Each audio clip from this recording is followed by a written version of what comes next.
Valmiki Ramayana, Aranya Kanda, Book number 3, Sarga 24, Roman numerals XXIV 24. The host in sight.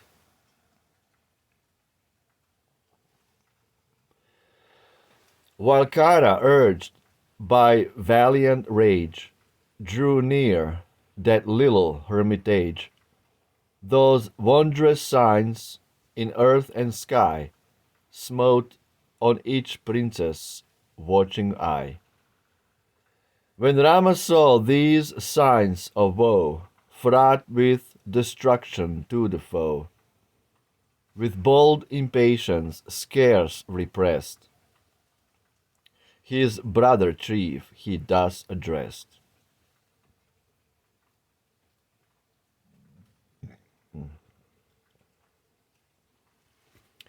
These fearful signs, my brother bold, which threaten all our foes, behold, all laden, as they strike the view, with ruin to the fiendish crew. The angry clouds are gathering fast, their skirts with dusty gloom o'ercast, and harsh with loud-voiced thunder rain, which thick drops of blood upon the plain. See burning for the coming light, my shafts with wreaths of smoke are white, and my great bow embossed with gold throbs eager for the monster's hold. Throbs eager for the master's hold.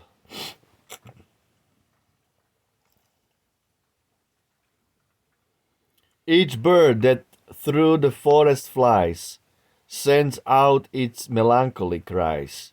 All signs foretell the dangerous strife, the jeopardy of limb and life.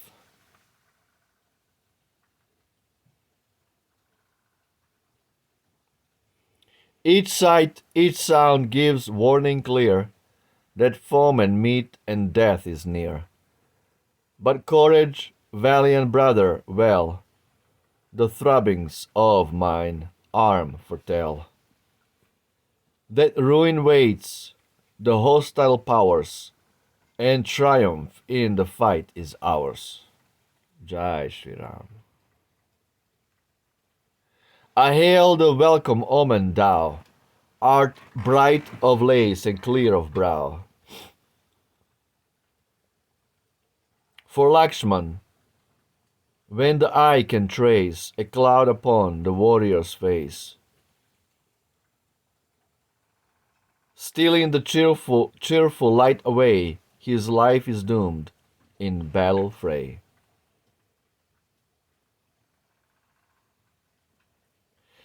Listen, brother, to that awful cry. With shout and roar the fiends drew nigh. With thundering beat of many a drum, the savage-hearted giants come. The wise who value safety know to meet prepared the coming blow. In paths of prudence trained aright, they watch the stroke before its might. Take thou thine arrows and thy bow, and with the mighty lady go for shelter to the mountain cave, where thickest trees their branches wave.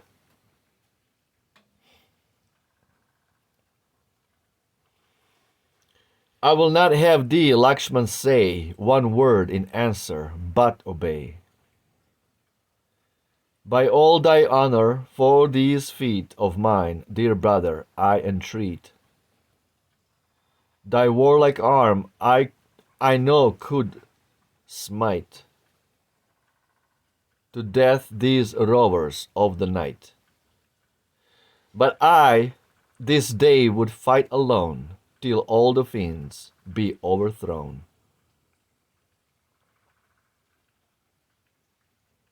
He spake, and Lakshman answered not. His arrows and his bow he brought, and then with Sita following hide, for shelter to the mountain side. As Lakshman and the lady through the forest to the cave withdrew, "'Tis well," cried Rama, then he braced his coat of mail around his waist. When bright as blazing fire upon his mighty limbs that armor shone, the hero stood like some great light uprising in the dark of night. His dreadful shafts were by his side, his trusty bow he bent and plied. Prepared he stood, the bowstring rang, filling the welkin with the clang.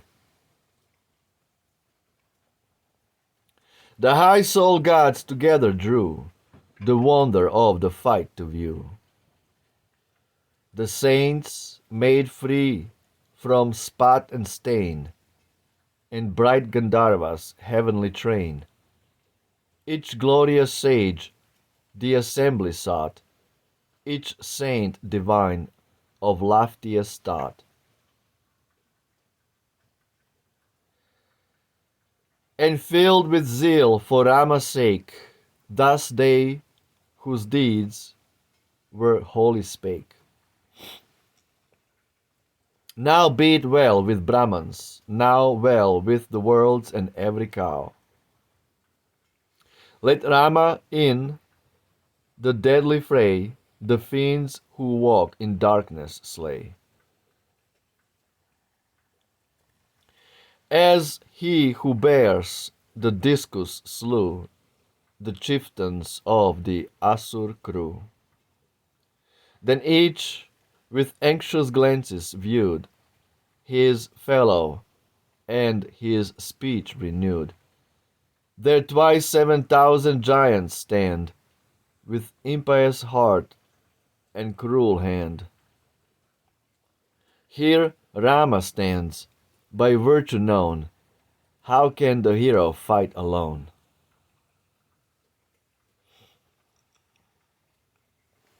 Thus royal sage and Brahman saint, spirit and virtue free from taint, and all the gods of heaven who rode on golden cars their longing showed, their hearts with doubt and terror rent. They saw the giants' armament, and Rama clothed in warrior might, forth standing in the front of fight. Lord of the arm, no toil might tire, he stood majestic in his ire, matchless in form as Rudra when his wrath is fierce on gods or men.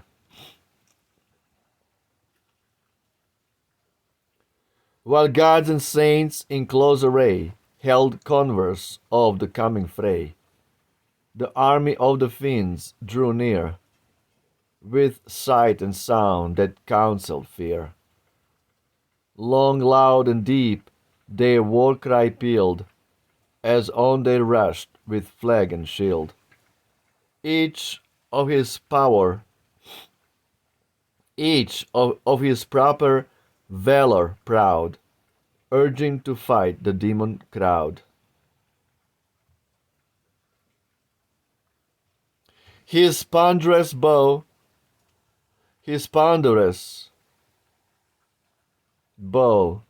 each warrior tried, and swelled his bulk with martial pride.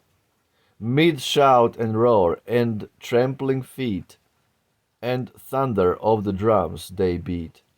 Loud and more loud the tumult went throughout the forest's vast extent. And all the life that moved within The woodland trembled at the din. In eager haste, all fled to find some tranquil spot, nor looked behind. With every arm of war supplied, on rushing wildly like the tide of some deep sea, the giant host approached where Rama kept his post.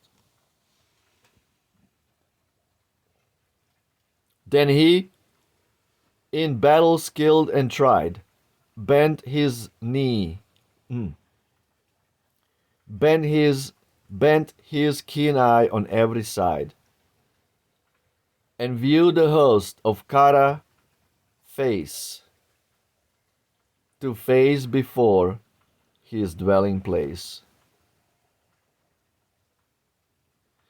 He drew his arrows forth and reared, and strained that bow which foemen feared, and yielded to the vengeful sway a fierce desire that host to slay. Terrific as the ruinous fire that ends the worlds, he glowed in ire, and his tremendous form dismayed the gods who roam the forest shade. For in the furious wrath that glowed within his soul, the hero showed, like Shiva, when his angry might stayed Daksha's sacrificial rite.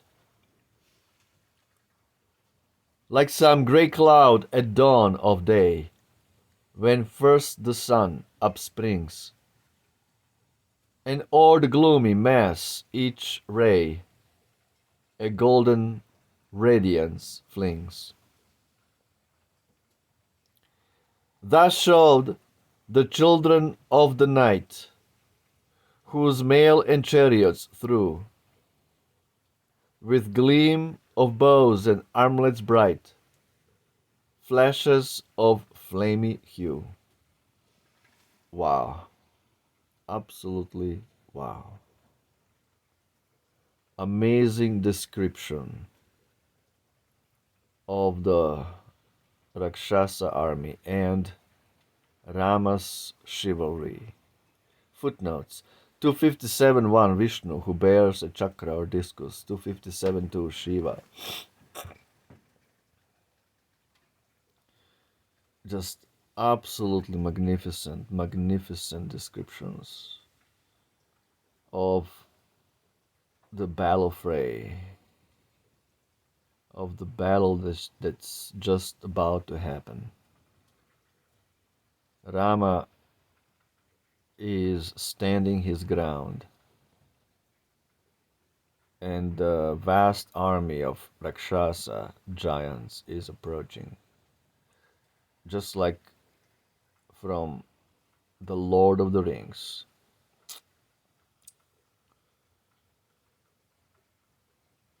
The Lord of the Rings is pretty much Ramayana, just without Rama. It's of epic proportions. Absolutely beautiful descriptions. God, Rama. When God appears, he looks so beautiful. Everything about him, the whole form, his arms, his face, his eyes, his mane, his hair. He looks like a powerful lion. His dreadlocks, his emerald color, his turquoise color. His whole body is like a gem. A transcendental green gem. Bluish green. Turquoise. Emerald. That's Rama.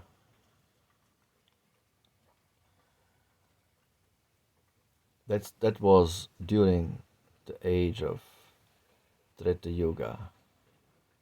Way back when people were much more beautiful, powerful, intelligent, smart, endowed with virtues,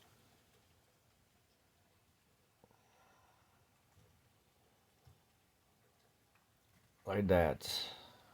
People were much taller, longer lived. Treta Yuga. Yugas are different time and space dimensions. Not only time dimensions, but space dimensions too. Absolutely beautiful descriptions.